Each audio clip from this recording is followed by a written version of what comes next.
mengatakan Allah tidak beranak, sekaligus mengatakan Allah itu maha penyayang, itu melawan akal sehat, Bang. Kenapa? Karena... Masa. Ya, Kamu sayang nggak sama mobil kamu? sama siapa? Kamu sayang nggak sama mobil kamu? Mobil. Ya sayang. Nggak mesti anak kan yang disayang? Dah. Oke. Bang. Siap, dilanjut. Bang, ciptaan itu nggak semuanya itu benda mati, Bang. Anak itu juga ciptaan. Bang Jibril, kalau saya bilang Bang Jibril itu ciptaan orang tua Bang Jibril, benar atau enggak, Bang? Enggak, saya dibuat. Enggak ada. Bedakan antara menciptakan dan membuat, Masa. Kamu paham nggak bedanya menciptakan dan membuat? Apa, Bang, bedanya? Nah, menciptakan itu dari yang nggak ada menjadi ada, itu menciptakan. Kalau membuat itu sudah ada bahan bakunya, kita membuat. Saya buat komputer nih, udah ada motherboardnya, udah ada listriknya, udah ada keyboardnya. Itu membuat. Nah, jadi kita nih makhluk, Bang. Kita tuh hanya bisa membuat, kita nggak bisa menciptakan. Cipta itu hak Tuhan, Bang. Tuh cuma Tuhan yang bisa menciptakan. Nah, Bang Jibril benar. Betul ya? Bang Jibril, iya. Sampai ya? Masa udah jangan ngeyel, itu guru kamu itu, Bang Jibril ngeyel terus. Iya tahu, Bang. Iya, Bang Jibril guru saya, betul, Bang. Ini Bang Jibril ini ciptaan, Bang. Kenapa? Ada nggak manusia lain yang wajahnya kayak Bang Jibril? Banyak, ada, kan? Banyak. Loh. Banyak yang mirip, yang sama, yang ini suara kita bertiga aja, Bang Hanzo sama Bang Tony sama. Mirip-mirip. Ya deh. Oke deh, Bang. Oke. Sama yang lain. Siap. Silakan disambung, Bang Towi. Ayo lanjut ke ini, siapa? Bang Hanso. Silakan Bang Hanso. Siapa tadi? Mas Saha belum kelar kayaknya dia ngomong tadi ya. Sabar Mas Saha, ini ujian. Mas lanjut aja, sabar. Itu aku Silakan, belum kelar loh, Bang. Mas. Ya. Kalau gini loh. Lanjut Bang. Kalau mengatakan Allah itu tidak beranak, lalu dari mana sifat maha penyayang itu, gitu loh. Bukankah kasih sayang tertinggi itu kasih sayang antara dari orang tua kepada anaknya, begitu, Bang? Ya. Enggak, gini Mas Aha. Kasih sayang terhadap orang tua itu masih kondisional. Sementara kasih sayang Tuhan itu di atasnya kasih sayang orang tua. Kita kalau punya anak atau Mas Aha kalau punya anak, pasti ada standar, ada requirement sendiri untuk kamu jadi sayang sama anak kamu. Kalau anak kamu udah ngelawan, kalau anak kamu tiba-tiba gay, atau kan tiba-tiba anak kamu membunuh kamu, atau menyakiti kamu, atau tidak mempercayai kamu akan berkurang sayang kamu. Tapi kalau Tuhan pencipta kita, bukan hanya melakukan hal seksual habis itu dia jadi punya anak ya, tapi dia menciptakan dari yang nggak ada menjadi ada, menciptakan loh, bukan membuat anak loh, tapi menciptakan manusia loh. Itu kasih sayangnya jauh lebih. Ini sekarang contoh aja nih. Sekarang ada kafir-kafir di luar sana. Mana Allahmu, masa maha kuasa, tidak terlihat. Dihinakan beliau, masa. Tapi saking sayangnya beliau dengan ciptaannya ini, masih dibiarin hidup. Gak disambar betul. Beda masa, sayangnya itu cintanya, makanya maha penyayang. Kalau kita Masaha cuma bisa sayang, kalau beliau itu maha penyayang. Makanya kalau kita bisa melihat, Tuhan itu maha melihat. Beliau itu maha. Jadi kalau beliau bilang beliau ini maha besar, dia nggak pernah sedetik pun kecil. Apalagi disiksa, diludahin, digantung-gantung. Itu maha besar, maha suci, maha kuat. Di situ definisi mahanya, Bang.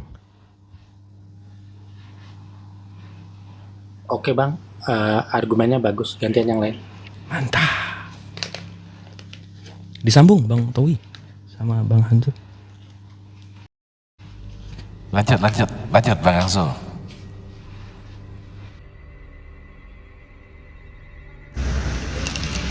Apa ya Bang ya? Abang ini ya, maaf Bang, umur berapa Bang sekarang Bang? Kira-kira aja lah. Siapa nih Bang? Saya. Ya, Bang Towi. Oh, Iya, saya kurang lebih 30 tahun, Bang. Ya, memang ini ya Bang ya, merubah keimanan yang dianut sejak kecil itu bukan sesuatu yang simple, bukan sesuatu yang mudah gitu ya. Ini iman soalnya. Tentunya sangat tidak Iman mudah, itu- Bang, gitu loh. Saya butuh proses, butuh perjuangan, di mana kedua orang tua saya sekarang masih kafir dua-duanya, Bang. Iya, iya. Iya, silakan dilanjut. Apalagi ini masalah keimanan yang orang beriman pasti memikirkan hal-hal setelah dia berakhir di dunia. Setuju ya Bang ya? Karena kalau kita semua yang di Komal ini tidak memikirkan itu, nggak mungkin kita membahas keimanan, ranah agama lah. Ngapain juga buang waktu kan? Tapi kita di sini semua memiliki iman lah, saya yakin itu. Ada yang iman kepada Islam, ada yang beriman kepada Kristen. Intinya kita duduk ini berdiskusi tentang iman, tidak ingin diskusi yang mendiskreditkan iman lah. Oh Tuhan begini, Tuhan begitu, enggak lah, itu kita udah melampaui itu. Yang saya mau tanyakan begini Bang, Abang kan pasti udah tahu 30 tahun sebelumnya kan Kristen. Abang pasti tahu cara keselamatan di Kristen seperti apa. Dan sekarang Abang mengimani iman yang baru. Apakah Abang udah paham keselamatan di iman Abang yang baru itu seperti apa? Silakan Bang.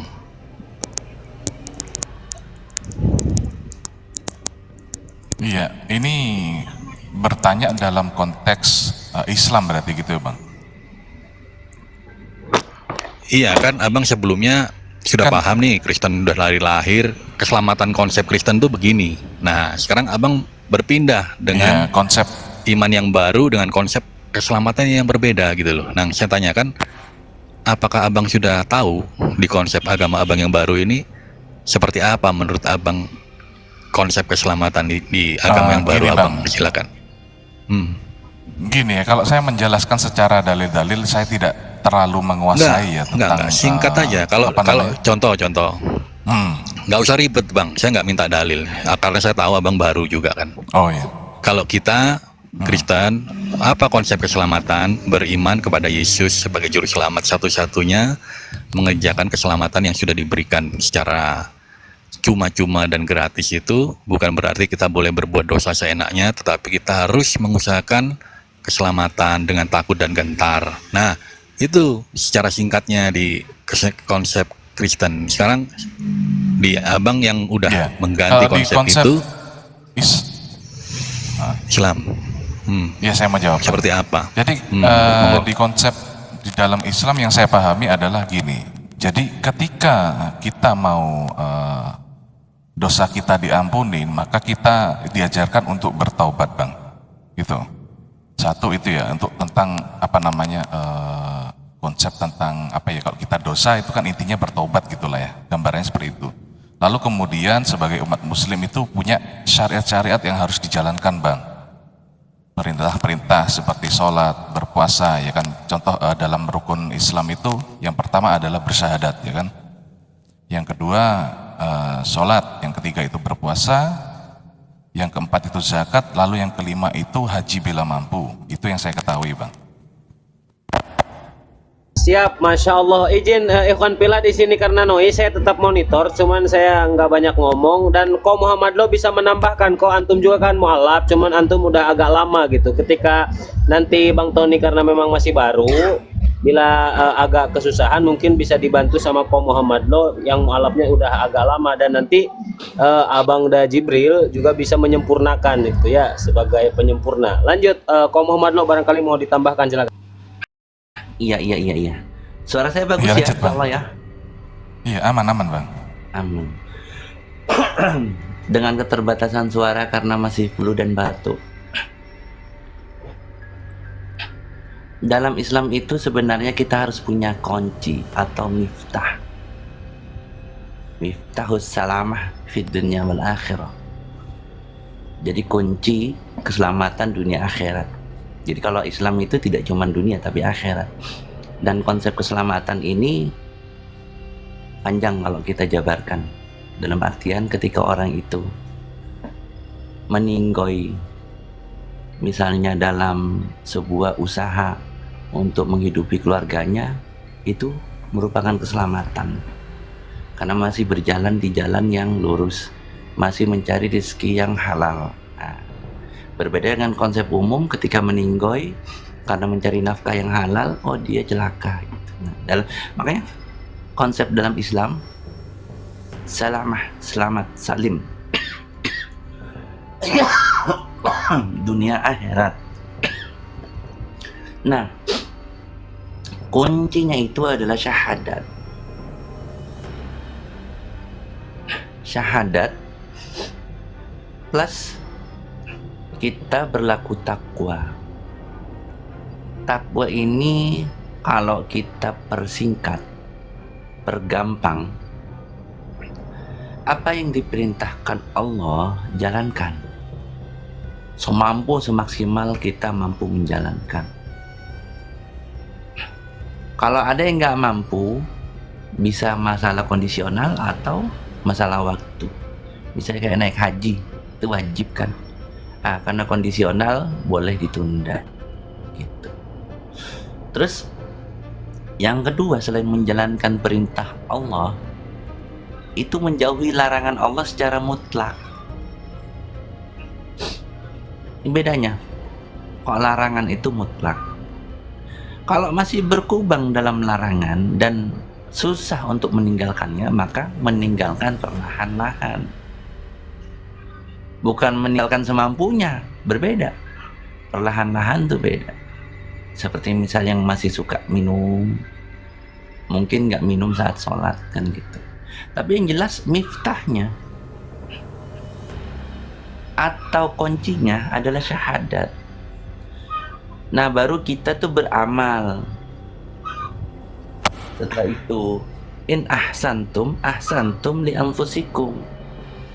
Jika engkau berbuat baik, maka perbuatan baik itu untukmu.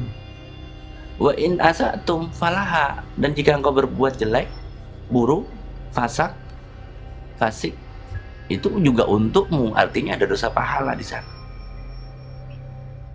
Kayak gitu. Jadi konsep sebenarnya dengan tiga konsep ini juga sudah menjelaskan tentang keselamatan dunia dan akhirat menurut Islam. Nah, asiknya dalam Islam ini adalah ketika kita melakukan sesuatu bahkan sudah berniat dianggap sebagai sebuah pahala, saking rahman rahimnya, sayangnya Allah, Tuhan semesta alam kepada kita, kayak gitu. Terus kalau misalnya bertanya, kok dalam Islam orang-orang yang belum syahadat, belum masuk ke dalam Islam, yang kadang membuat kebaikan melebihi rata-rata, bukan melebihi muslim atau mukmin, melebihi rata-rata muslim, kenapa masih dibilangnya tertolak gitu? Kenapa kok tidak diterima amalannya? Bukan tidak diterima secara mutlak. Mereka itu adalah berbuat perbuatan baik dan itu diyakini itu perbuatan baik. Tetapi kalau sampai diterima untuk menghapus dosa, nggak bisa. Kenapa? Ibarat kata nih, kita sudah pinter sains, kita sudah pinter fisika, kemudian datang ke UI, kita pinter pertanian, datang ke Bogor IPB, kita minta nih wisuda saya sebagai wisuda kalian karena saya sangat pinter. Nggak bisa. Kenapa? Karena kita bukan mahasiswanya. Untuk jadi mahasiswanya di ITB UI, kita harus masuk ke sana, harus mendaftar jadi mahasiswa, harus sekolah di sana, kayak gitu. Jadi ketika kita nggak syahadat, walaupun kita ketika tidak syahadat, bukan kita, saya udah syahadat. Ketika tidak syahadat, walaupun kebaikan itu banyak, itu tidak dianggap sebagai penghapus dosa. Bukan Islam nggak adil. Sekarang gini, saya punya IPB lah, misalnya punya saya pribadi, bisa saya beli. Kemudian Bang Hanzo bilang sama saya ahli nih pertanian kok. Luluskan saya sebagai lulusan terbaik IPB tahun ini. Ya sorry Bang Hanzo aja daftar aja enggak gitu loh. Sama saya enggak. Gimana istilah katanya mau jadikan alumni terbaik, terus apa sih wisuda terbaik, sedangkan terdaftar sebagai mahasiswa aja enggak, kan gitu. Ini adil sebenarnya, konsep ini adil. Jadi kalau misalnya mau dihantam balik tentang amal baik dalam Islam, kemudian dihantam dengan amal baiknya orang kafirnya yang tertutup dari Islam, jawabannya seperti itu. Mereka nggak punya kuncinya. Mereka bukan mahasiswa IPB. Nggak bisa mereka diluluskan sebagai lulusan atau wisudawan dari sana gitu. Ini adil, fair. Dan sekali lagi jangan ngeyel, ada orang-orang tertentu yang kemudian dijadikan alumni IPB. Ini jangan ngeyel, sebab peraturan Tuhan dengan manusia beda, kan gitu. Nah seperti itu, kita berbicara pada dasarnya sesuatu yang normal, dan kita berdiskusi dengan orang-orang yang masih otaknya masih normal, tidak ngeyel kayak tadi itu. Kayak tadi ngeyel, ampun susahnya setengah mampus, kayak gitu. Jadi dia sendiri berargumentasi, dia sendiri nggak bisa jawab, dia playing victim, bahwasannya dia dipotong-potong kayak gitu. Jadi intinya saya rasa sih cukup jelas ya kalau masalah konsep dalam Islam gitu. Mungkin ada yang mau nambahin, silahkan. Atau mau lanjut bertanya, silahkan. Iya, sebenarnya udah bagus banget, udah keren banget, alhamdulillah pemahamannya. Tapi kita mesti luruskan dulu pertanyaan Hanzo yang definisi keselamatan nih Bang Hanzo, karena banyak janji-janji caleg di luar sana itu pokoknya percaya surga, gitu kan? Itu jadi definisi keselamatan itu apa? Kalau di Islam itu la ilaha illallah Muhammad Rasulullah. Jelas kalau kita percaya, beriman dengan pencipta langit bumi beserta isinya, dan Rasul terakhirnya adalah Nabi Muhammad SAW, itu kan kita pasti selamat. Entah bagaimanapun pasti selamat. Jadi definisi keselamatannya itu dilurusin dulu. Tapi insya Allah, silakan Bang Hanzo kalau ada tanggapannya. Oh, terima kasih Bang Jibril. Definisi keselamatan. Gini Bang, makanya kan ada ayat yang berkata, nah ketika Yesus berkata, nyalah engkau, aku tidak mengenal engkau, gitu kan. Ada orang berseru-seru memanggil Yesus, gitu kan. Apakah Berarti mereka setuju ya, nggak Bang, percaya? Ya, apakah mereka nggak percaya? Percaya, cuman percaya yang bagaimana, gitu kan. Mereka bilang, aku udah bernubuat, bermujizat, mengusir setan demi namamu. Nah, tapi kok dikatakan masih diusir. Nah itu. Jadi Tuhan kita itu tidak melihat mulut Bang, tapi dia jauh ke dalam hati. Mungkin mulutnya dia berkata dia begini, begitu, begini, tapi Tuhan melihat hati dia. Ketika dia berbicara seperti itu, apakah benar itu tulus dari hatinya, gitu kan. Jadi makanya konsep keselamatan di kita ini percaya dengan sungguh-sungguh, tidak hanya dengan mulut Bang. Di dalam hati pun Tuhan bisa melihat hati manusia.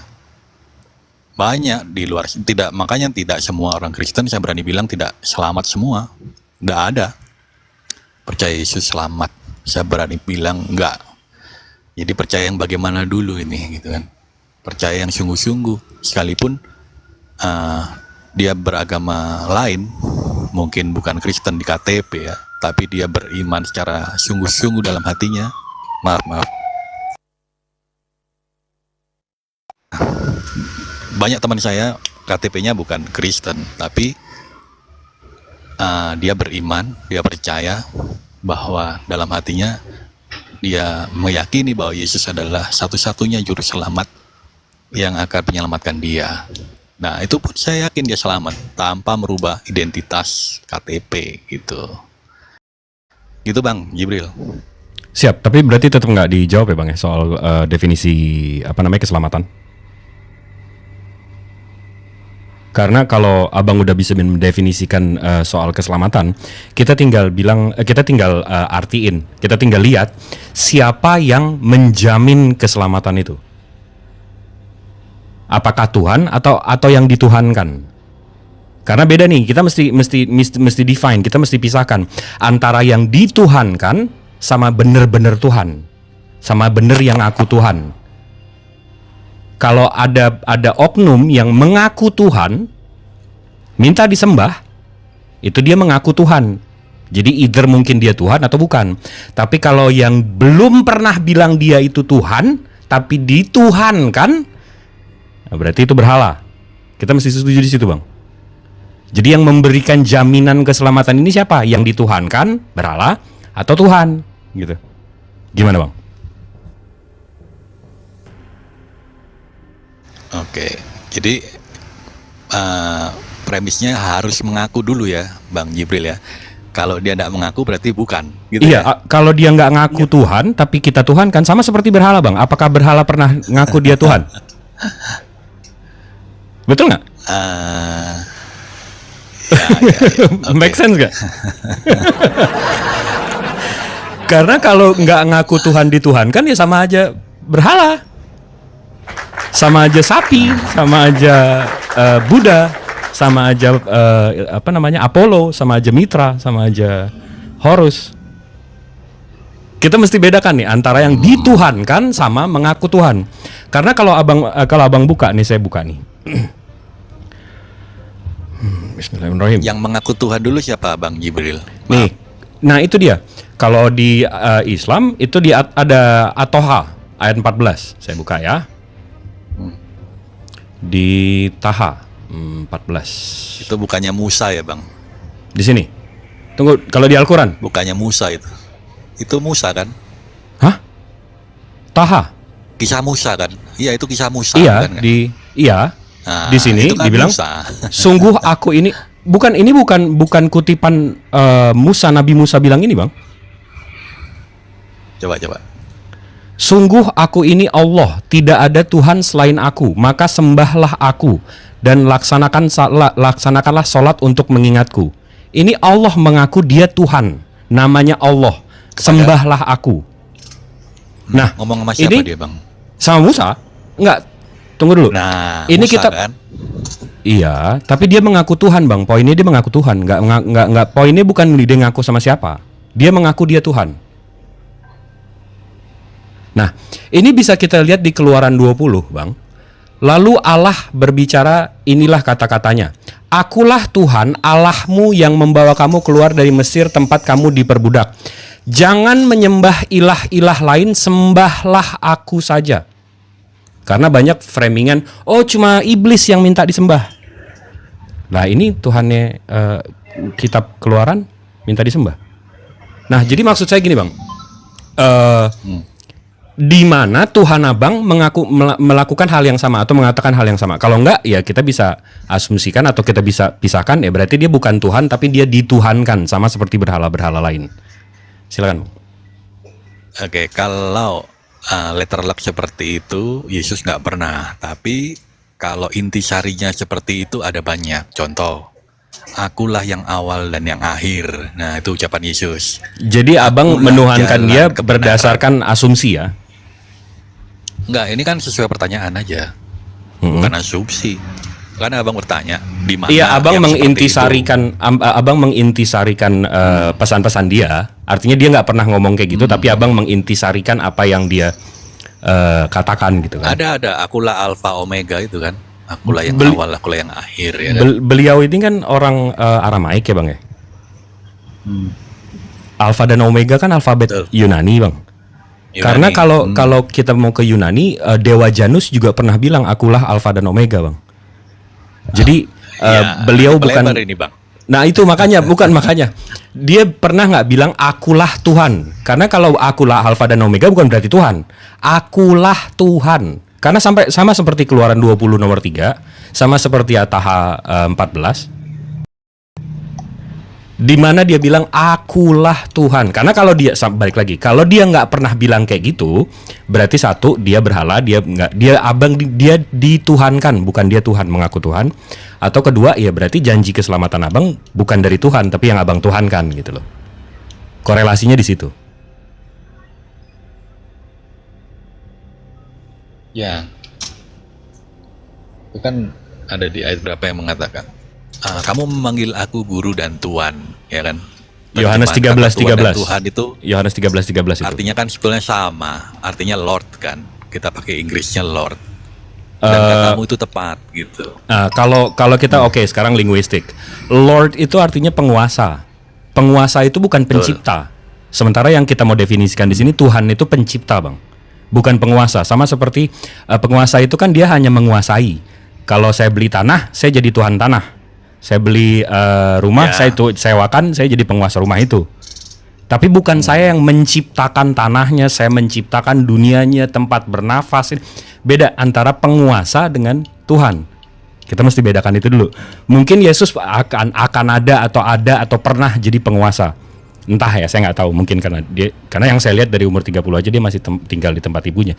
Jadi kuasanya di mana? Tapi mungkin nanti untuk umatnya yang bertakwa, saya nggak tahu. Wallahu a'lam bishawab.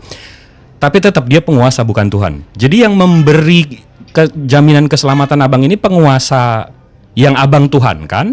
Atau memang Tuhan?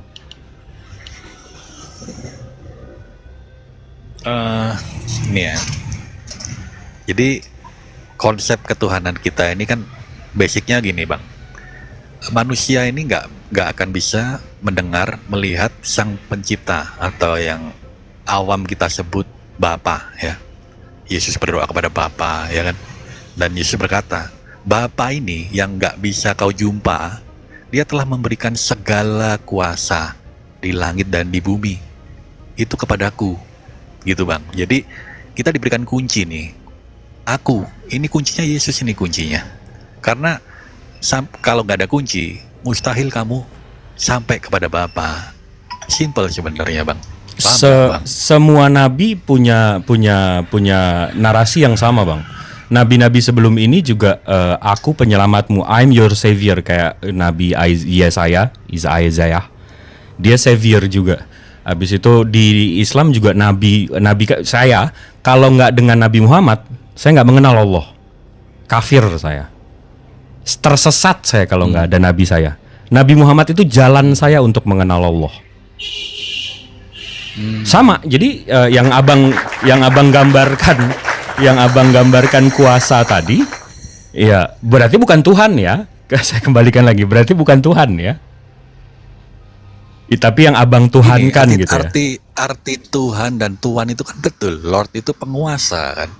Segala kuasa diberikan kepada Yesus oleh Bapa. Kenapa? Karena tidak seorang bisa melihat Bapa itu.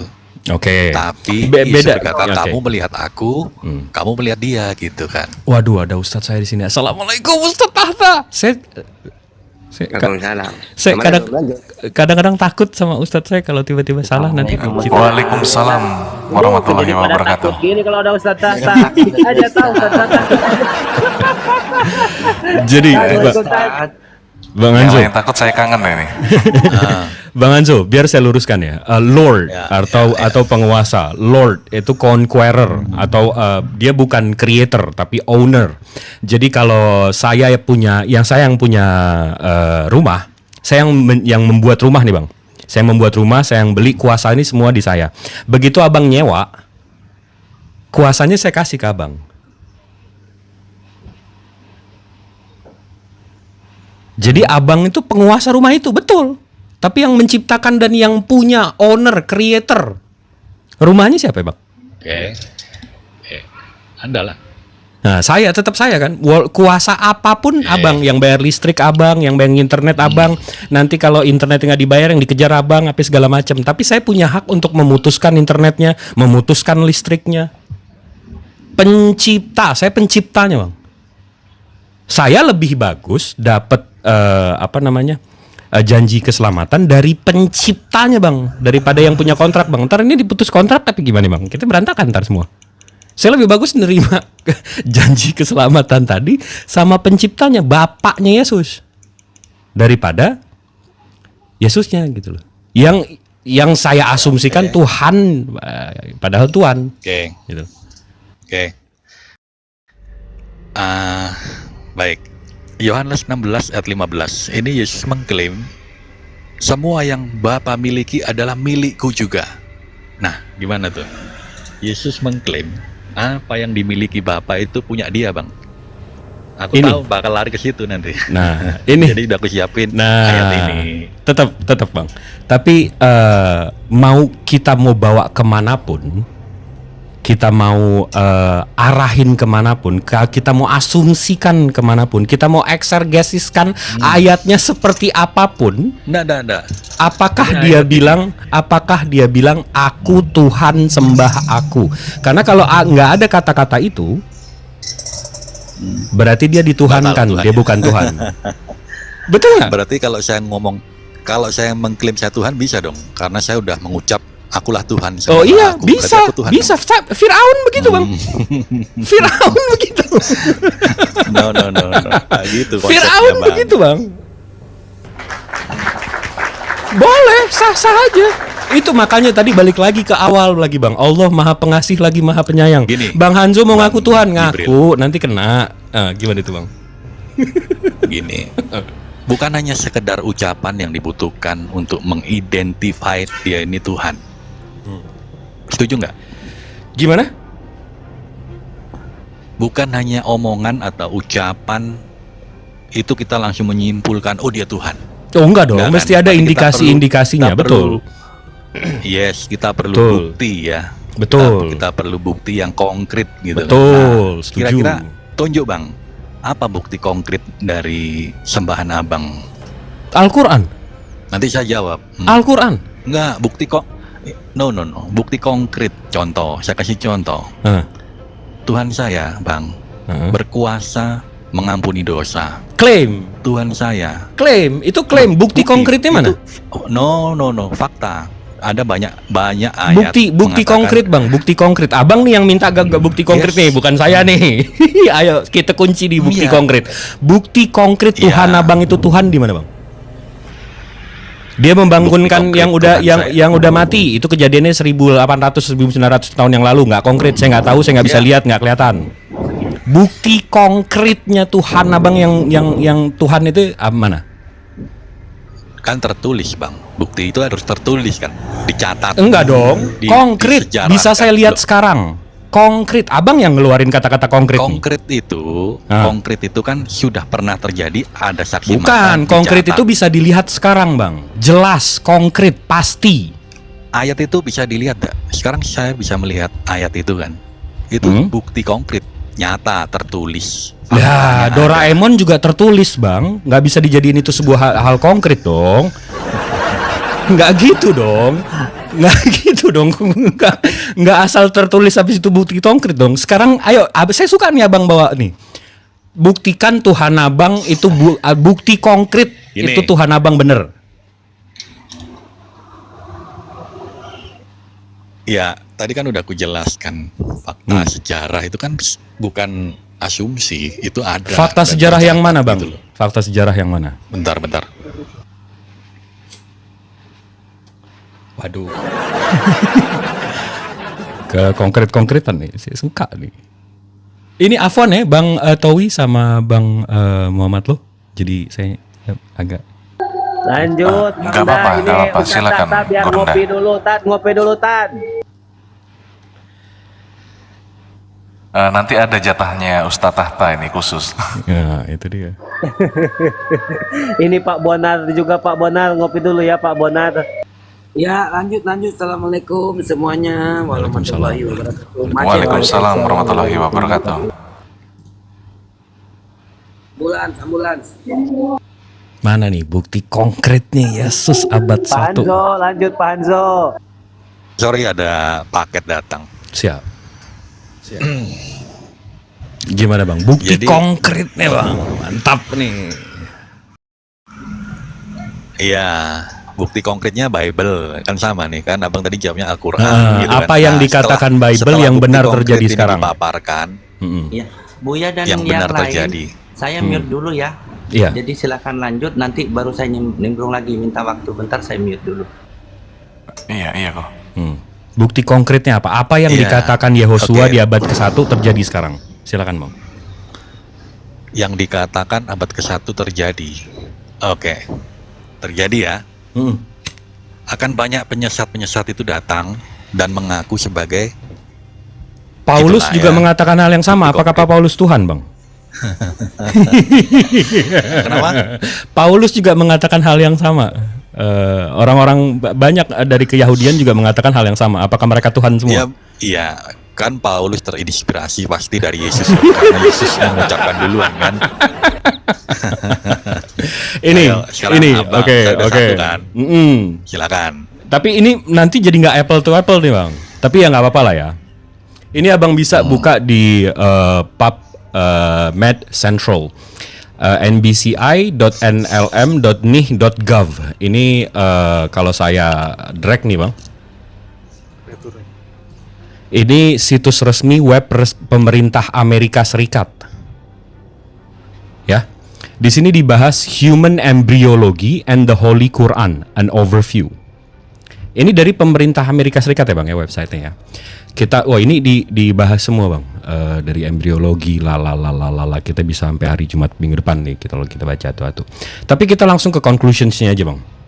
Conclusions itu apa sih? Kesimpulan. Saya translate ya. Al-Quran berisi gambaran komprehensif tentang perkembangan manusia. Tidak ada catatan perkembangan manusia yang jelas dan lengkap seperti klasifikasi, terminologi, dan deskripsi yang ada sebelumnya. Pengetahuan ini datang kepada kita di zaman ketika belum ada mikroskop, belum ada kaca objek, belum ada alat fiksatif atau alat apapun lainnya. Dan terlebih lagi uraian ini diriwayatkan oleh seorang yang buta huruf. Siapa yang akan mengungkapkan informasi ini kepadanya kecuali Sang Pencipta sendiri? Ini dari situs keamerikaan dan mereka setuju kalau ini nggak mungkin, coy, ditulis 14 abad yang lalu dan seterusnya dan seterusnya. Tapi saya nggak mau sombong lah. Tapi itu bukti konkretnya, Bang. Nah, bukti konkret abang gimana nih, Bang? Enggak.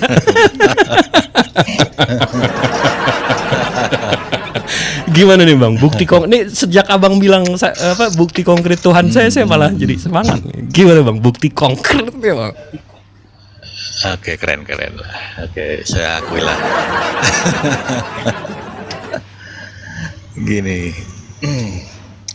Sampai mana tadi, Bang? Tentang ini ya. Pernah nggak, Bang, sembahan abang itu menghidupkan orang mati gitu, Bang? Ada nggak dalilnya, Bang? Saya mau tahu, Bang. Diceritakan yang di Al-Quran itu nanti Ustadz Tahsa bisa jawab.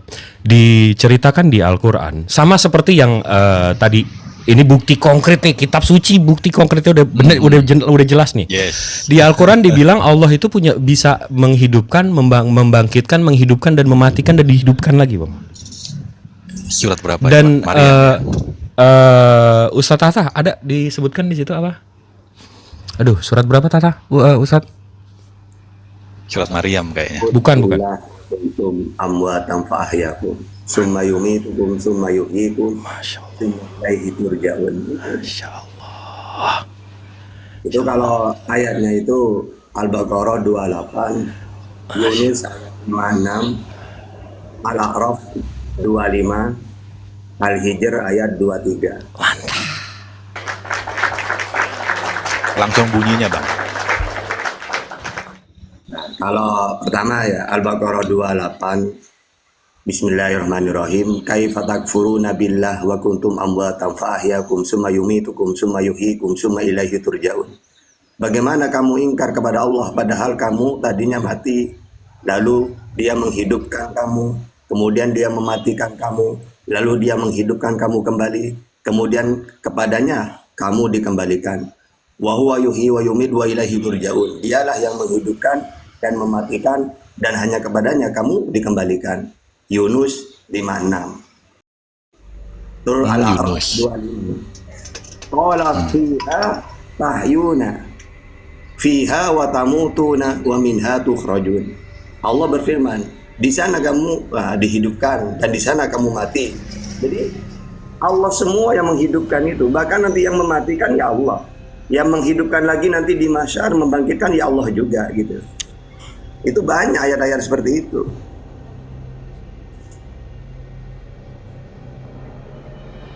Udah itu dulu lah. Lanjutkan abang Jibril. Siap Ustadku. Saya Maksudku gini, Bang.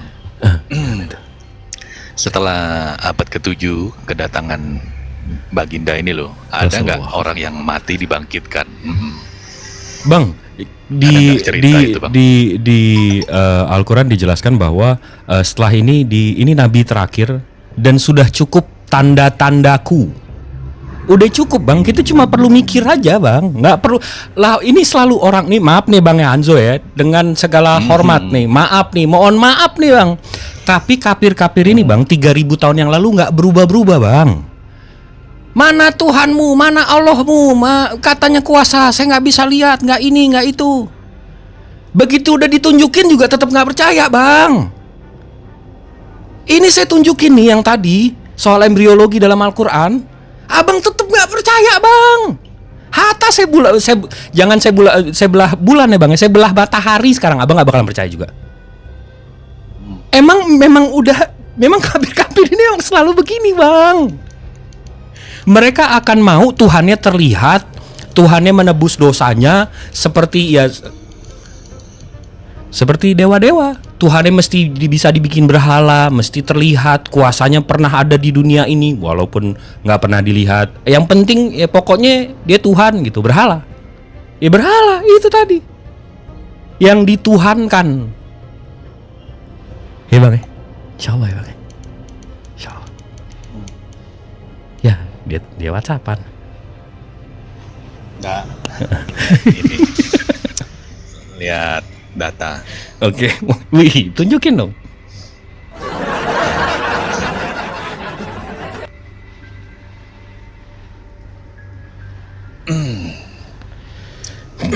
Lanjut dulu Bang, lanjut dulu. Narasi lah. Enggak, udah jelas, narasi saya jelas Bang. Yang lain lah, yang lain dulu. Saya cari ayat. Silakan kalau ada yang mau menambahkan.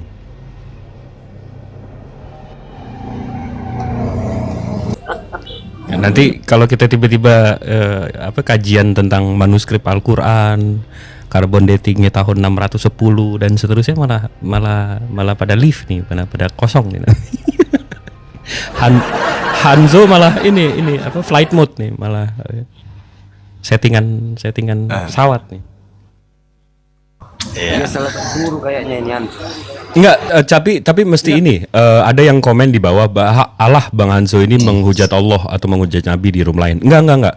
Jadi Hanzo itu ada dua, Iwan Villa. Jadi ada yang baik, ada yang agak-agak. Jadi kayaknya yang ini yang baik sih. Kayaknya ya kita. Wallahu a'lam bishawab.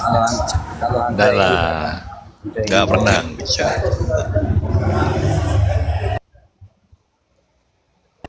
Ya, betul itu. Ganti dari Hanzo jadi Mister apa ini? Banyak akunnya. Nama ini banyak yang punya. Ada kok juga yang dari Islam pakai nama ini juga ada. Pernah lihat. Pakailah namamu Hanzo 1, Hanzo 2 gitu. Ya nggak apa-apa lah. Banyak kok. Bang Jibril juga banyak kok yang namanya Jibril. Iya kan Bang? Yang suaranya kayak gini cuma satu sih Bang. Insyaallah. Nah itu dia. Betul. Oke, mau lanjut bertanya ya saya. Terakhir aja lah ya.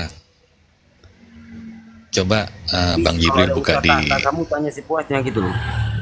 Enggak lah, sama Sidik aja dah. Sidik aja, asik. Ayo Sidik ya. Aja.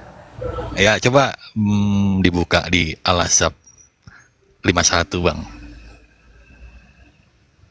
Baca aja. Udah Bang Sidik? Ya, saya baca terjemahan ya. Saya, Aisyah berkata, demi Allah, saya tidak melihat Robmu, kecuali sangat cepat memenuhi keinginan Anda. Apa maksud dari ayat ini Bang? Al-Ahzab 51. Yes. Saya buka aja ya. Al-Ahzab ayat 51. Ya. 51. Di situ ada kata Bismillahirrahmanirrahim. Engkau boleh menangguhkan siapa yang engkau kehendaki di antara mereka dan menggauli siapa yang engkau kehendaki, dan siapa yang engkau ingini untuk menggaulinya kembali dari istri-istrimu yang telah engkau sisihkan. Maka tidak ada dosa bagimu. Yang demikian itu lebih dekat untuk ketenangan hati mereka, dan mereka tidak merasa sedih, dan mereka rela dengan apa yang telah engkau berikan kepada mereka semuanya.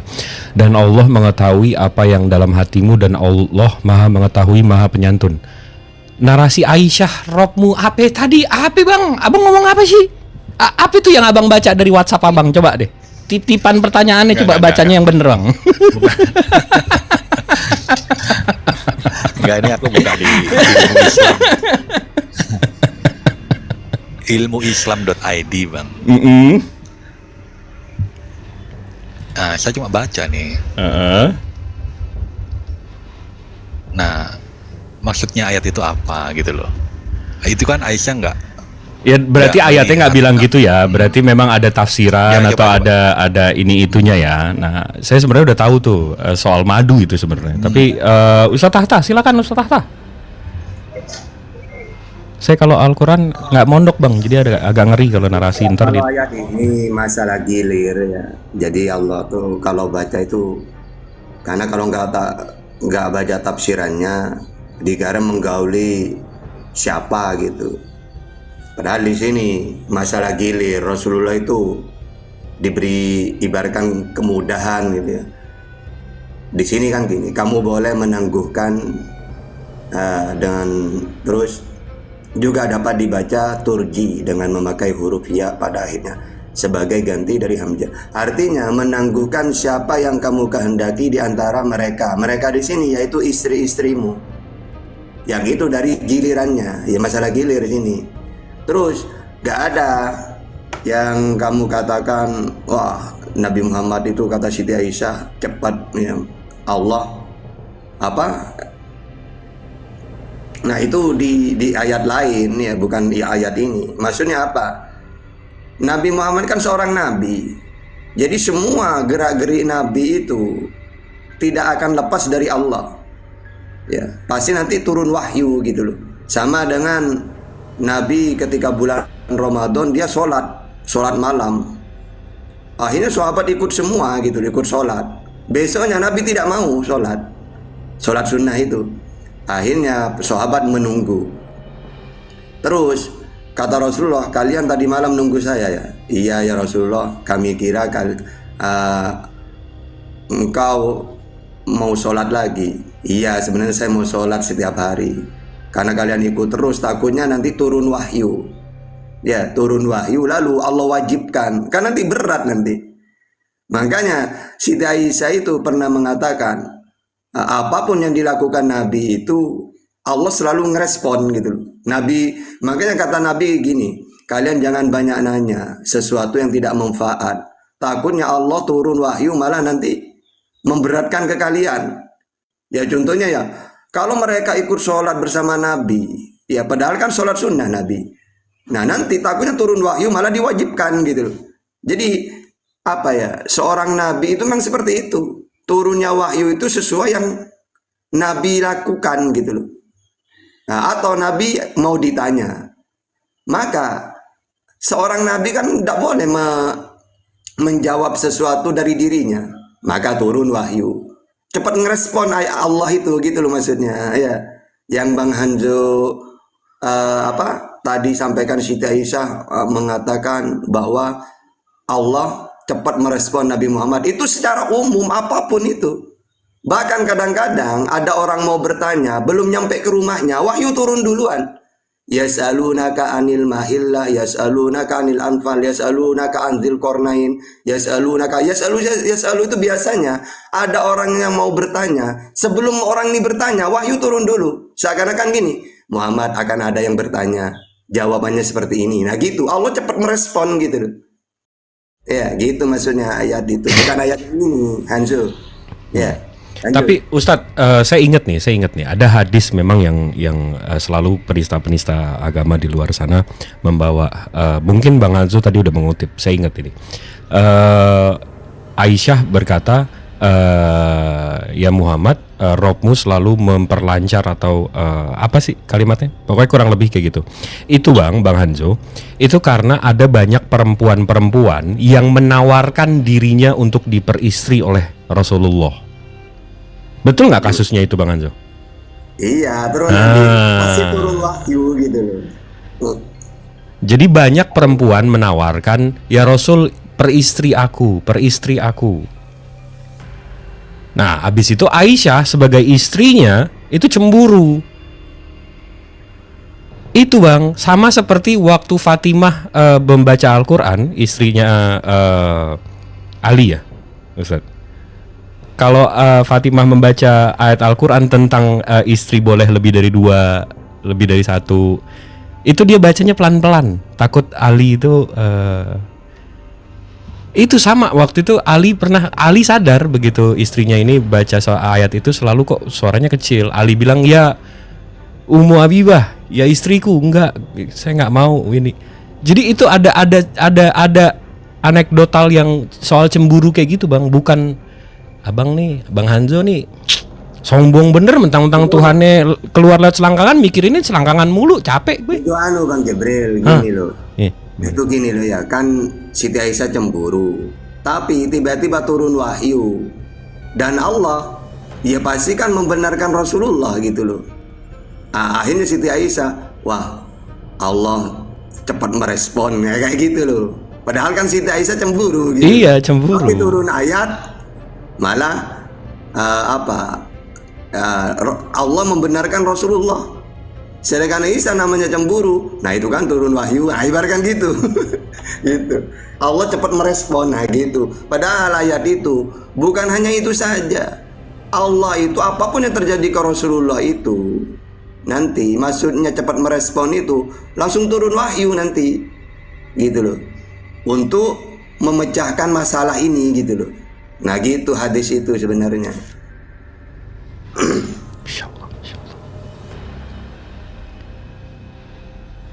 Silan itu ada guru kita Ustadz Tahta.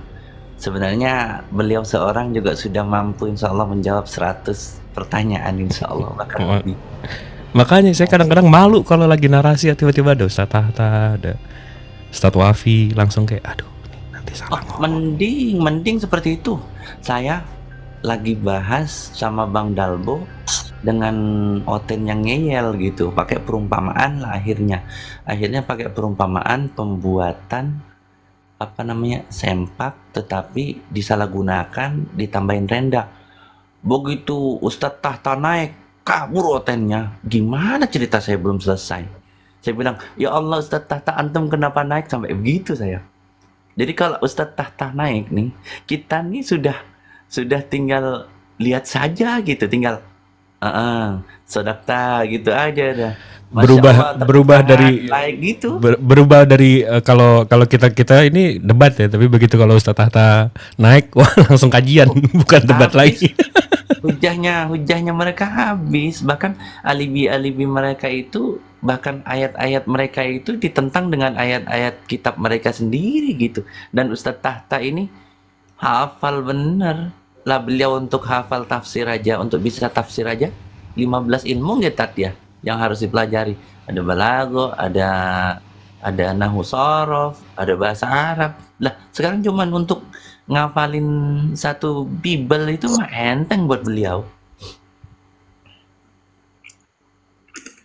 Nah beliau nggak bunyi itu, beliau emang orangnya rendah hati, walaupun ilmunya dengan saya tuh kama baina sama wasumur gitu. Beliau yang sama, saya yang sumur. Tapi beliau benar-benar rendah hati kayak gitu. Bahkan kalau di satu kesempatan komal-komal, saya disuruh ngomong dulu sama beliau baru disempurnakan. Masya Allah, saling melengkapin, kalbunyan gitu. Kadang-kadang kalau saya lagi nyimak di bawah sama Ustadz Tahta, contoh kayak tadi malam ya, Cak, ada yang nanya soal sumur. Yang Saya pikir saya udah hafal nih, 2 kulah 216 liter. Ustadz Hatta kayaknya nggak buka buku, nggak ini nggak itu, langsung disebut 2 kulah 216 liter. Saya langsung mantap ustadku, menyala ustadku. Mantap. Hanzo, coba baca-baca lagi website blogspot atau ini grup WhatsApp kamu yang dari di mana coba. Subhatnya, silakan silakan dilempar. Enggak, bukan subhat. Cuman kan bertanya aja.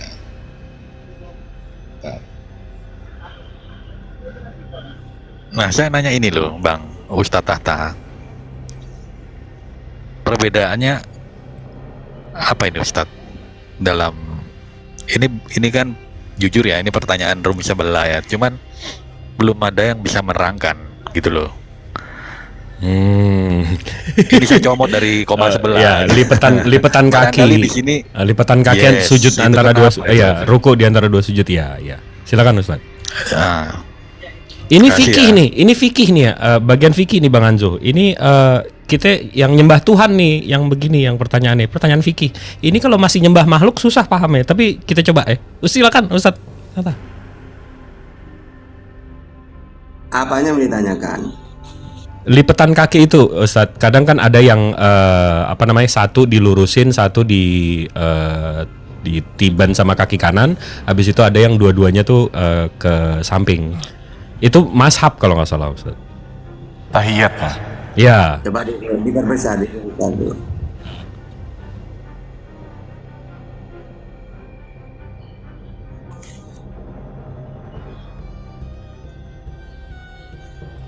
Ada yang dilipat, ada yang ditindih kaki kanan, ada yang enggak. Itu doang. Ya, itu udah masalah karena ini kan duduk tahiyat akhir ini. Dipisahin lagi gitu, Pak. Bisa tetap. Ini kan cuma caranya sujud duduk di antara duduk ketika tahiyat ya. Antara tahiyat awal dengan tahiyat akhir itu beda. Kalau tahiyat akhir itu kan menutup sudah, tidak akan berdiri lagi, maka duduknya seperti itu ya. Perbedaan kan ini masalah duduk iftiros ya. Misal duduk iftiros itu dilakukan dengan menegakkan kaki kanan dan meletakkan kaki kiri menempel ke lantai, kemudian menduduki kaki kiri tersebut. Beda dengan duduk tawarruk ya, mirip dengan duduk iftiros. Hanya saja kaki kiri tak diduduki, melainkan dijulurkan ke bawah kaki ke kaki kanan. Ya, jadi orang sholat itu antara tahiyat awal dengan akhir itu beda. Kalau tahiyat awal itu kan masih mau berdiri lagi, sehingga duduknya tidak seperti itu. Kalau iftiros itu, kalau duduk tahiyat akhir, maka ini kan sudah menutup, tidak akan berdiri lagi salam nantinya, sehingga duduknya itu pasti ke lantai ini ya, bokong ini, bukan lagi ke kaki. Nah ini cuma untuk membedakan dan juga mempermudah, sehingga duduknya juga beda gitu loh. Ya cuma gitu doang, tidak ada yang berbeda ini. Ini Bang Hanzo, izin menambahkan Ustaz Tata. Coba lanjut. Nah, Bang Hanzo, itu kan soal ini, soal apa namanya, kakinya gimana waktu ruku atau gimana ini itu. Yang nggak boleh di Islam Bang, nggak sholat Bang. tapi kalau mau nanya ritual Bang, ini Bang, saya mau nanya nih Bang, boleh dong? Ini lebih jelas, ini saya wallah penasaran nih Bang. Abang tahu komunion nggak? komuni ya, kenapa Bang? Yang makan roti sama minum anggur itu. Anggur. Yang biskuitnya kayak gini, habis itu tuh di gelasnya nih. Saya mau nanya Bang, ini gelasnya, ini gelas apa nih Bang? Piala itu. Enggak, ini kan gelas cawane. Ini gelas apa nih Bang? Iya. Gelasnya kayak gini kan Bang ya? Enggak harus gitu. Kalau nggak ada pun nggak masalah. Oh, tapi kenapa si pendeta-pendeta ini pakai gelasnya kayak gini, oh? Itu Katolik Bang. Kalau Kristen enggak begitu. Oh, emang Katolik, emang Protestan datangnya dari mana? Nih gelasnya nih. Protestan. Heeh. Iya, sejarah Martin Luther. Aduh, ada sound, ada tukang lagi. Ya udah, oke Bang Jibril. Bukan Udah yang saya mau clear. tanya. Ini gelasnya bang. Ini gelas Osiris Iya, bang. ya. Ini dia minum darah Osiris nih bang. Itu kenapa bang punya ide-ide pagan sekali bang? Ya, ya, ya. Ya, itu kebetulan aja. Oh, kebetulan. Siap. Enggak, kalau siap. di kita di gereja saya enggak pakai piala-piala begitu. Oh enggak ya. Oke. Coba begini dulu Bang Jibril. Ini coba dibesarin barusan itu. Bang Hanjo. Saya Iya ya, ya. Bang Hanjo yang barusan itu. Coba yang menurut gambar Bang itu, Hanjo, iya. Nah, ini kalau Islam pasti paham ya. Antara duduk yang atas dengan yang bawah ini. Ketika mau berdiri lagi lebih mudah yang mana? lebih mudah yang bawah. Salah. Yang mana? Kalau berdiri aja. Sama aja sih. Enggak, kalau orang itu sholat. Enggak yang oh iya. Yang duluan kan yang orang atas kan, sering Ustaz. sholat, orang Kalau yang sering akhir yang bawah kan. paham. Nah iya makanya. Jadi yang atas itu tahiyat yang awal. Yang bawah itu Nggak ada. tahiyat akhir, menutup sudah, tidak akan berdiri lagi gitu loh. Iya. Nah, di atas ini masih duduk di kaki. Berarti Iya. ini kalau orang terbiasa Jadi itu sholat, cuma tata cara aja ya, tata iya, cara aja kan. bukan cuma tata cara untuk membedakan lagi. Jadi orang Islam itu tahu, oh ini tahiyat awal. Iya. Misalnya ya, kita baru datang ke masjid, lalu orang sholat pas duduk seperti itu, kita tahu, oh ini tahiyat awal apa tahiyat akhir. Dari duduknya tahu kita gitu loh. Ya, nah itulah Islam kayak gitu. Dan Tata itu cara sanatnya dua-duanya ke Rasulullah juga ya, nyambung ke Rasulullah ya, Ustaz ya. ya memang iya, memang gitu sholat. Mantap gitu. Ini yang minum-minum darah nih gimana nih antum? lanjut. Dong minum darah. Yang nggak boleh nggak sholat. Yang nggak boleh nggak minum Ngomong-ngomong nggak sholat. darah, Bang Jibril, aku jadi ingat ada hadis yang darah bekam Nabi diminum itu, Bang. Ya, ke situ lagi. Itu nggak boleh, Gila, Bang, haram. ngomong darah. Haram. Karena Katanya- kasus itu diharamkan. Iya itu hadis. Itu asbabun berarti nuzulnya ya, Bang Nabi ya. melarangnya hadis itu. Lu kenapa kamu minum gitu? Tapi katanya efek dari minum itu nggak disentuh api neraka, betul nggak, Ustaz? Nah, hadis seperti itu juga banyak. Bahkan ada hadis orang yang menyentuh kulitnya dengan Rasulullah haram api neraka itu. Makanya kan pernah kan ada hadis gini, Rasulullah itu ibaratkan akhir-akhir dari kehidupan beliau. Pidato itu ceramah di depan para sahabat. Wahai sahabatku, barang siapa kalau ada yang salah kepadaku akan kumaafkan semuanya. Terus kalau saya ada salah, tolong dimaafkan. Bahkan kalau kalian tidak mau memaafkan, marilah balas sekarang. Akhirnya ada orang yang datang ke atas, saya ya Rasulullah. Ya terus kamu gimana?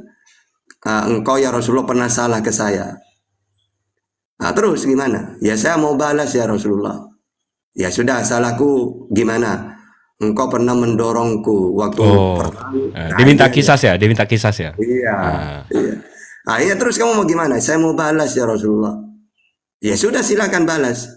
Tapi saat itu saya tidak pakai baju. Terus maunya kamu gimana? Ya sampean juga buka bajunya. Karena saat itu aku tidak pakai baju. Pas Rasulullah buka ya depannya itu. Bukan malah membalas, dipeluk mana. Akhirnya sahabat, loh gimana orang ini gitu. Terus Rasulullah mengatakan, apa yang kamu lakukan? Ya Rasulullah, saya tidak mungkin membalasnya. Terus apa yang kamu lakukan sekarang ini? Saya pernah mendengar kalau kulitnya engkau menyentuh kulitnya siapapun itu, maka api neraka tidak akan kena ke haram api neraka ke orang itu. Makanya saya pingin ya Rasulullah, kulitku menyentuh kulitnya engkau gitu. Nah, jadi hadis-hadis seperti itu sama kayak tadi itu. Sebenarnya hadis seperti ini menceritakan begitu besar keistimewaannya Rasulullah itu gitu loh. Cuma beliau tidak mau terlalu menggembor-gemborkan. Ya takutnya apa? Nanti malah dikultuskan sebagaimana umatnya Isa dulunya. Malah dituhankan kayak gitu itu. Gitu. Nah, jadi semua hadis itu Bang Hanso ya, ada keterangannya, ada penjelasannya. Itu. Tidak bisa orang mau mencari kesalahan atau apapun. Kalau cuma baca teks itu pasti salah paham. Untungnya ada syarahnya gitu ya. Cara itu penjelasan yang begitu panjang gitu. Oke, lanjut. Tapi Masya Allah di Islam Bang Anzo, kodrat itu kita jelas Bang Anzo, kodrat nih. Tuhan, pencipta, ciptaan gitu Bang Anzo.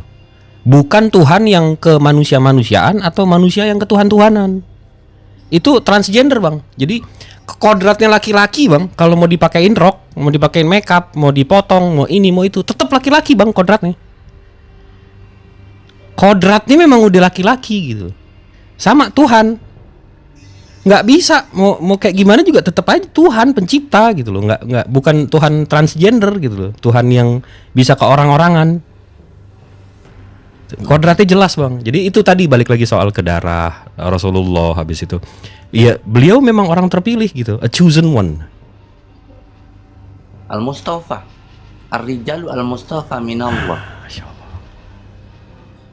Jadi gini, saya yang Al-Fakir nih, saya pakai bahasa Al-Fakir deh, karena ada Ustadz Tahta. Dan memang saya Al-Fakir, artinya yang miskin ilmu, sedikit ilmu. Coba nambahin sedikit tentang bagaimana sangat memuliakannya umat Islam kepada Rasulullah, tetapi tetap tidak membuat Rasulullah sebagai Tuhan.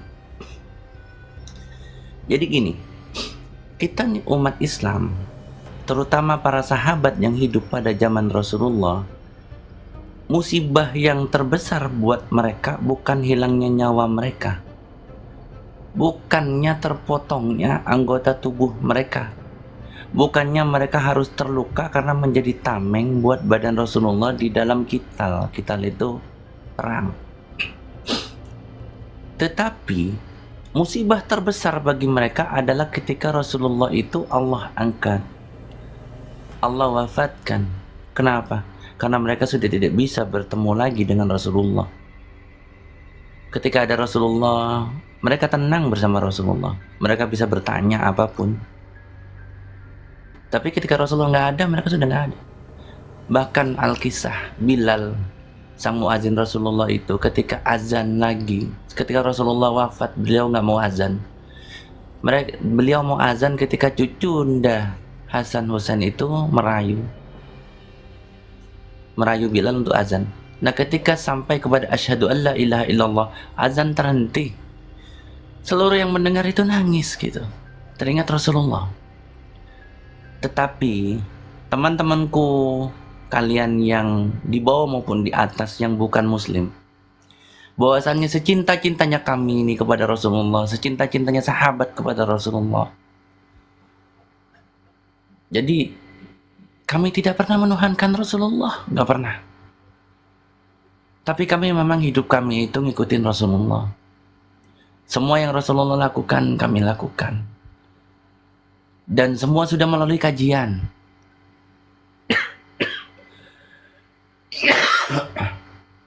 Basah air mata saya basah. Jadi kecintaan kami kepada Rasulullah ini melewati segalanya, kecuali kecintaan kami kepada Allah. Dan kami tidak pernah menempatkan utusan itu sebagai Rob, dan tidak pernah menempatkan Rob itu sebagai utusan. Di sini luar biasanya Islam. Sehingga kalau orang bilang kenapa kok kemudian begitu jatuh ke pelukan Islam kok langsung nyelam? Karena memang di sini keistimewaannya. Semua jelas terang benderang antara al-haq dan batil, antara Tuhan dengan utusannya, antara manusia dengan manusia, bahkan antara manusia yang beriman dengan tak beriman, bahkan antara Rasul dengan manusia biasa. Makanya pengertian ar-Rasul adalah ar-rijal al-mustafa minallah. Jadi bukan laki-laki biasa, tapi laki-laki yang terpilih dari Allah. Allah yang memilih sendiri. Itu pengertian Rasul. Kalau Rasulullah Muhammad SAW adalah yang terpilih dari yang terpilih. Artinya banyak laki-laki terpilih yang menjadi Rasul, dan yang terbaik adalah Rasulullah. Jadi sangat pantas ketika Allah itu memberikan kesempurnaan agama ini kepada Rasulullah, diturunkan kepada Rasulullah. Dan sangat pantas bagi para sahabat, musibah terbesar dalam hidup mereka adalah wafatnya Rasulullah. Dan musibah terbesar bagi kita umat Islam adalah ketika kita sudah jauh dari Rasulullah, ketika kita sudah jauh dari sunnahnya, ketika kita sudah tidak bisa menghormati ulama-ulama yang menjadi penerus dari dakwah Rasulullah, al-ulama warasatul anbiya. Itu yang musibah buat kita. Bukan musibah apa, itu yang musibah kayak gitu. Ya kurang lebihnya memang dalam Islam itu sangat-sangat jelas gitu. Diteruskan saja. Saya nggak bisa berkata-kata, mata saya basah. Siap, saya sapa dulu nih Bang Moto, Bang Andre. Assalamualaikum warahmatullahi wabarakatuh. Bang Moto, biar. Waalaikumsalam warahmatullahi wabarakatuh. Assalamualaikum Ustadz semuanya, Masya Allah. Biar. Waalaikumsalam warahmatullahi wabarakatuh. Saya coba mau nyambung apa yang dikatakan abangku Muhammad ya, bahwa musibah terbesar ditinggal Rasulullah. Sampai Sayyidina Umar itu dari sedihnya tidak percaya Rasulullah wafat gitu loh. Sampai siapa yang mengatakan Rasulullah meninggal akan kutebas lehernya. Dari kagetnya dia tidak mungkin gitu loh, tidak percaya seakan-akan. Dari kagetnya akhirnya Abu Bakar, siapapun tidak bisa mencegah Umar itu dari sangat kehilangan gitu loh. Akhirnya Abu Bakar membacakan ayat ya, surat Ali Imran 144 ini. Wahai Abu Bakar, jangan seperti itu.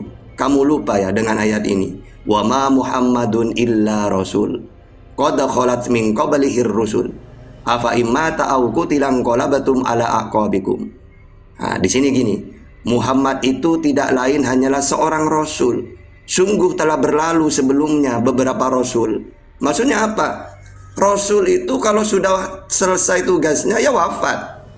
Musa selesai ya wafat. Ya seperti itu Rasulullah Umar.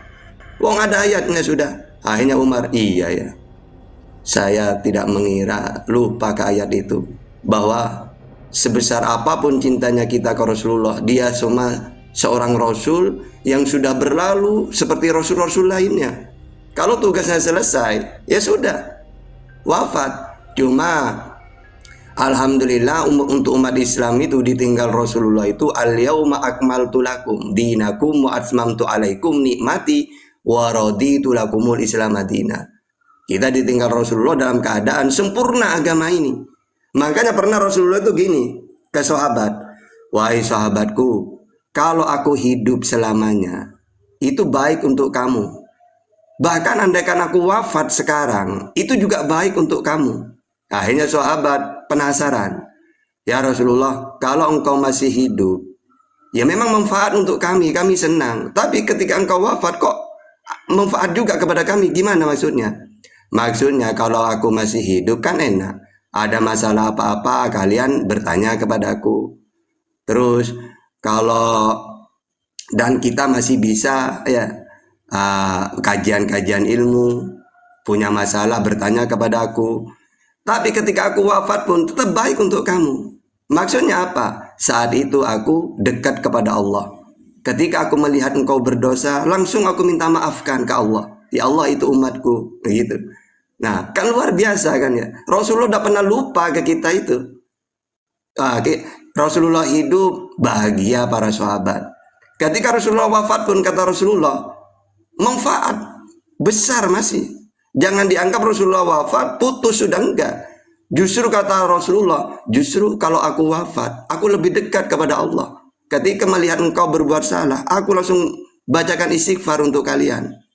Gitu. Akhirnya sahabat tenang gitu deh. Nah, banyak kisah-kisah kayak gitu itu. Gitu. Lanjut. Malah kajian nanti. Ada satu cerita. Bang Hanzo nih masih monitor nggak nih Bang Hanzo? Yut. Ada nih satu cerita nih Bang. Jadi ini Ustadz Tata bisa luruskan nih kalau saya sesat nih. Kalau saya tiba-tiba kayak Hanzo nih.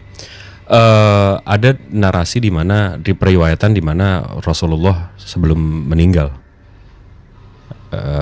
malaikat pencabut nyawa itu datang sama Jibril. Habis itu begitu sebelum dicabut, malaikat pencabut nyawanya memalingkan wajahnya. Rasulullah bertanya, kenapa? Apakah meninggal itu sakit? Malaikat pencabut nyawanya, oh iya sakit. Semua orang yang merasakan mati itu akan merasakan seperti nyawanya itu waktu ditarik itu akan merasakan seperti badannya dikuliti. Nyawanya dicabut dari badan lahiriahnya itu akan sakitnya akan seperti kulit yang dikuliti, yang ditarik.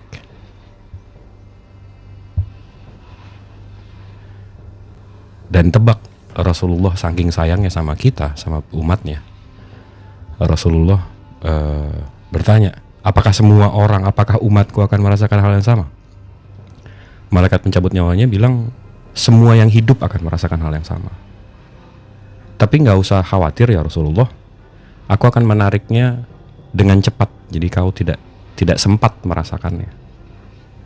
Rasulullah bilang, bisa nggak semua umatku rasa sakitnya dikasih ke aku sekarang, jadi umatku nggak bisa ngerasain. Malaikat bilang nggak bisa. Semua harus merasakan. Kami ini umat yang dirindukan oleh Rasulnya, Bang Hanzo. Jadi Nabi itu merindukan kami, sama seperti kami merindukan beliau. Tapi tetap Bang, kodratnya kami tidak menuhankannya. Kami menempatkan posisi beliau setinggi-tingginya yang boleh, yang bisa. Tapi tetap kodratnya beliau itu Rasulullah. Itu yang tadi saya bilang Bang. Ya, tetap pada kodratnya. Gitu loh. Kalau nggak ada beliau, saya tersesat sekarang. Kalau nggak ada beliau, saya mungkin seperti Bang Hanzo, ngikutin pagan-pagan Romawi yang minum anggur Tuhannya. Habis itu di rumah saya ada berhala, saya memohon kepada makhluk, bukan penciptanya. Mungkin kalau nggak ada beliau ya saya mungkin tersesat. Itu sih. Nah, kisah-kisah kayak gitu, makanya saya itu heran gitu loh. Padahal Rasulullah sangat sedih kalau masih ada umatnya ke neraka misalnya. Sangat sedih beliau. Beliau ingin ke surga semua. Makanya selalu ingat gitu. Makanya ketika saya membaca, kok bisa ya Yesus ini padahal dengan darah dia menyelamatkan manusia, kok dia melarikan diri malah sembunyi. Padahal Rasulullah apapun dia lakukan demi umatnya, asalkan umatnya masuk surga gitu. Tapi ini enggak. Katanya Yesus itu dengan darahnya untuk menebus dosa, tapi malah dia sembunyi gitu, melarikan diri. Ya Bapak, biarlah cawan ini. Makanya saya kalau baca kayak gitu itu ingat ke Rasulullah. Ya Allah, Rasulullah begitu sayang ke kita, apapun umati, apapun mau dia lakukan gitu loh demi umatnya. Nah, kalau baca Bible malah melarikan diri, ya, tidak mau tanggung jawab. Enggak. Loh, jangan lari dengan dosamu, dengan darahmu akan ditebus. Enggak mau kayak gitu loh. Kayak gitu kan. Ini Bang Moto bilang di bawah umati yang kalimat terakhir ya, umatku. Bukannya malah mikirin diri sendiri kayak Eli Sabahtani, enggak Ustaz. Ya.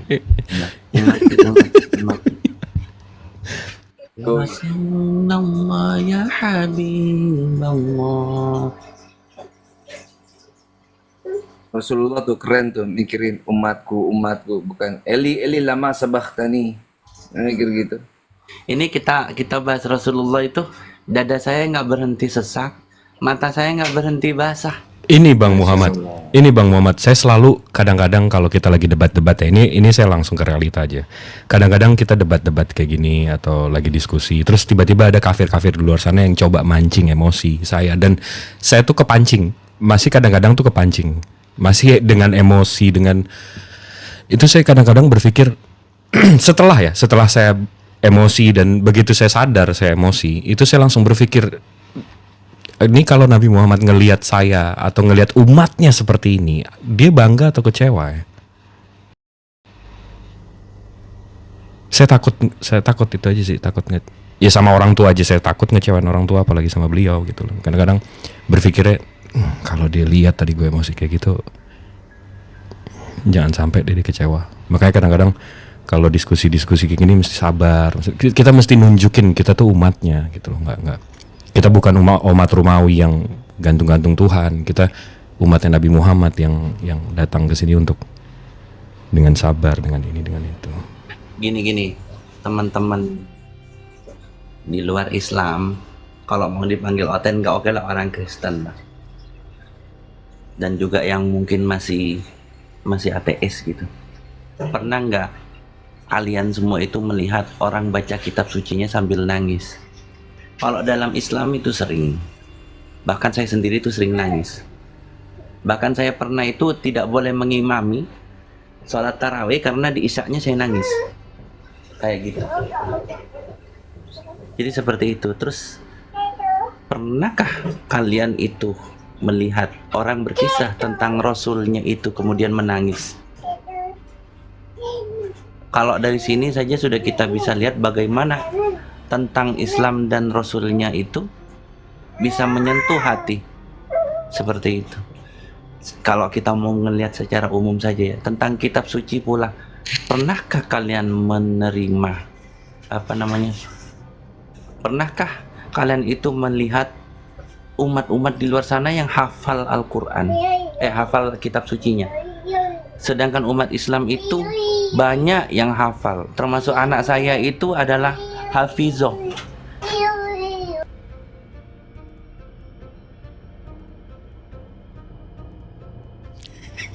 Komen Bang Moto, saya nangis baca Amsal. Ya, siapa? Baca Amsal nangis?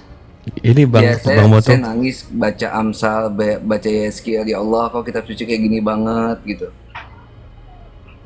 Kirain dengan penuh penghayatan ya, Blender.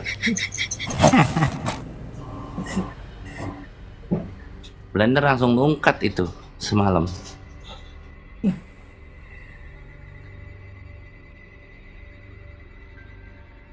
Memang yang sungguh aneh tapi nyata, di dunia ini tidak adalah penghafal kitab sucinya, tidak ada yang terbanyak melainkan umat Islam itu.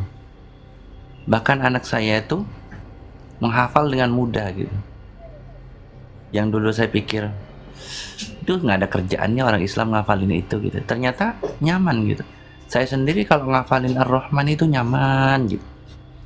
Jadi lantunan-lantunan penuh emosional itu alhamdulillah gitu. Bukan sebuah kidung, bukan sebuah mantra, tapi memang benar-benar jelek ke hati gitu. Cobalah perhatikan pendeta mana yang benar-benar menangis sampai tidak bisa berbicara ketika membaca tentang Injilnya, tentang kisah Yesus.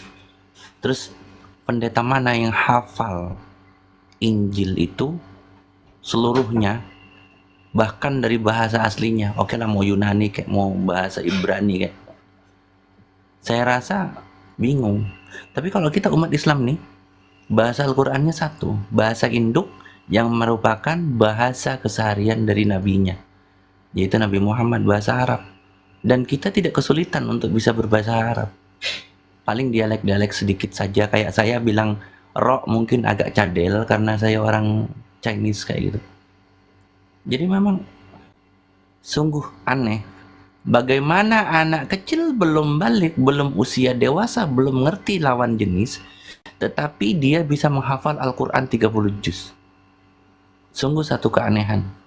Kalau kita mau berpikir logika, Yang dihafal ini bukan adalah kidung yang biasa, bukan tulisan yang biasa, bukan syair yang biasa, tetapi ini di atas itu semua merupakan satu hal yang sangat luar biasa yang langsung diturunkan oleh Yang Maha Kuasa dengan konteks dan teks yang sangat sempurna dan mudah untuk dihafal oleh manusia. Allahu Akbar. Coba tantangan saya, silahkan adakan survei. Terserah mau dari 5 juta umat Kristiani, silahkan berapa persen yang bisa hafal. Dan Anda boleh cari umat Islam tuh dari gak usah 5 juta, 1 juta saja. Berapa yang hafal Quran? Minimal juz ammah. Kan kayak gitu. Minimal kayak gitu. Lengkap dengan arti dan bahasa Arabnya. Kayak gitu. Bahkan kalau di Askar Koni dengan gerakan. Jadi kalau bilang Allah itu ke atas, Allah Akbar Maha Besar, dibuka tangannya. Alhamdulillah tangan ke dada kayak gitu. Jadi mereka hafal dengan gerakannya, dengan kode-kodenya, dengan isyaratnya. Allah Karim. Anak-anak saya semuanya itu bergerak di dalam di dakwah Quran. Termasuk saya, istri-istri saya semua. Semua kita nih keluarga dai, sesuai dengan doa saya. Saya ingin seluruh keluarga dan keturunan saya nih sampai yang terakhir adalah penegak agama Islam. Moga-moga Allah ijabah. Amin, amin. Allahumma amin. Abang-abangku, status-statusku di sini, saya izin undur diri. Maha benar Allah dengan segala firman-Nya. Assalamualaikum warahmatullahi wabarakatuh.